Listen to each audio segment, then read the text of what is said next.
Hi everyone, and welcome to another Practical Disciple video. I'm John Arnold if you haven't met me before, and I also want to welcome you in today's video to my home. We're sitting at the breakfast table in my home. This is between my kitchen and my dining room, and I picked this out because it's a really great spot to illustrate what I want to talk to you about today, an important lesson that I had about building my relationship with God that came to me over the last couple of days here.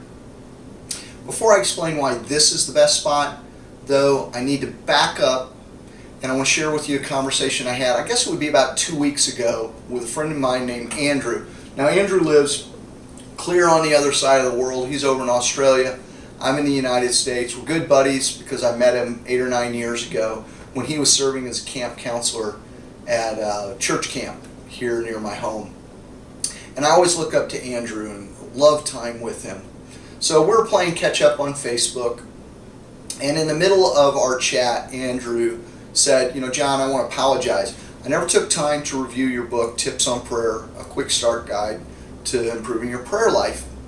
But I want to thank you because I did read the first part of it, and because I read that first part, I now have a daily devotional time. And I now have a relationship with God through prayer. Kind of put quotes around that or highlight it in your brain somehow and hold on to it, because I want to come to that, back to that in a moment. Andrew then went on and he shared all these transformative changes that had gone on in his life since developing a daily devotional time. He talked about how he'd found a church home, and that's something he'd really been struggling to find, one where he felt like it was his family. He was now in a Bible study where he was being fed on a weekly basis, and it was really meaningful for him. He'd even found a new relationship with a godly young woman who, in his own words, he described as a huge blessing to him. All of these transformative changes, a new relationship with God in prayer, a new church, a new relationship with this young woman, all of these went back to simply one thing, and that was he now was consistently praying on a daily basis. And you stop and think about that. That's not a difficult thing necessarily to do. Well, it's not difficult if you know a few tips or tricks for pulling it off that I shared with him. But it's a small thing. It's a simple thing. It's one shift. And yet, like dominoes, it had this chain reaction through his whole life just by increasing a daily devotional time with God.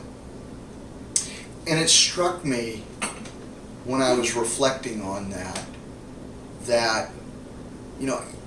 Andrew is not some marginal person in his faith. It's not like he's sitting on the bench of discipleship, if you will, and not getting out there and really working for God, trying to be a good follower. And yet at the same time, obviously, there was a hole there around prayer and the relationship you can have with God through prayer. And I thought, gosh, how many folks are in that same boat? I mean, I know I've been there, definitely. I'm a pastor, for crying out loud. You can't get any more invested in a life of faith, probably, than to be a pastor. And yet, I've had moments where I'm teaching Sunday school, I'm preaching, and the immediacy of God and the joy of God and the peace of God and just this vibrancy of life that comes through, I don't know, anything better than prayer. I've had that missing before. And on the surface, everything looked great, and I probably could have, somebody could have gone down through a checklist and said, how's he doing as a Christian? He's going to church, he's going to Bible school, blah, blah, blah. You check all this stuff off, and on the surface look really good. But that interior walk where God was really being the love of my life was kind of on the sidelines. And the best doorway into moving God front and center that I have found into once again being the love of my life and me being aware of me being the love of God's life, that God has this passionate yearning to be with me. The best doorway I know into that is prayer. Now, A moment ago I said the best place I could talk to you about this was at this table. I said that because of all the relationships in my life, the relationships with folks that I think of as the loves of my life. They sit right here at this table. That's my wife Susan and my daughter Ruth and my son Matthew. There's nobody else in the world that I'm closer to. These are the loves of my life beyond God. And the reason they're the love of my life is because I've spent a certain quantity of time and a certain quality of time with them that have given them that position within my heart. Stop and think about that. A certain quantity of time and a certain quality of time. We've spent hours at this little table, and meaningful hours. We have worked on homework. It may not seem meaningful, but sometimes it's, that's gut-wrenching labor as a parent, and there's a lot of bonding and a lot of breaking that goes on around homework. We have laughed. I can't tell you how much we laughed at meals. Sometimes it's hard to get through a meal because of laughing. We've probably shed some tears at this table because we at this table have processed makeups and breakups and everything in between. We have made important decisions about school. We've made decisions about summer and vacations and just all kinds of fabric of life stuff has happened at this table between the four of us. This is where, at least one place where we get a consistency of quality and quantity of time together.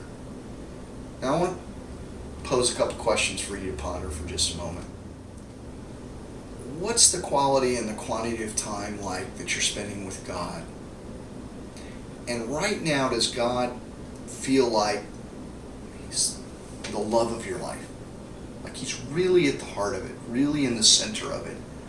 And are you vibrantly awake to the passionate love that God has for you?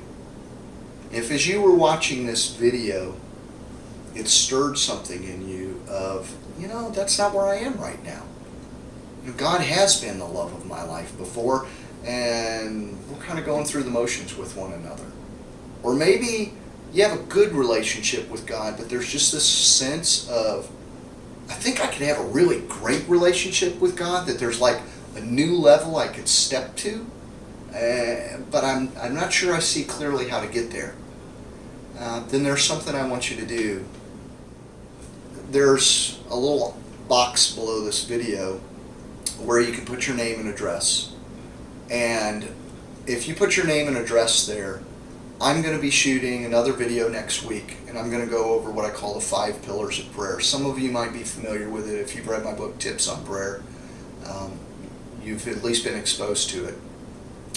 But I'm going to shoot a video next week, and I'm going to go a little deeper into the 5 pillars of prayer.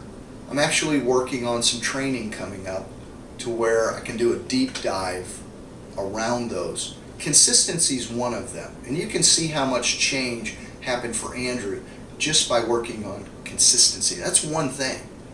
Now stop and think about the fact there's 5 things that you could be working on. Just mind-blowing what can happen in someone's relationship. It could happen in your relationship with God, in your life, by having those 5 things to work on. So put your name below, and I hope today's video has been a blessing to you. I hope it's challenged you a little bit to step back and kind of assess, where am I right now?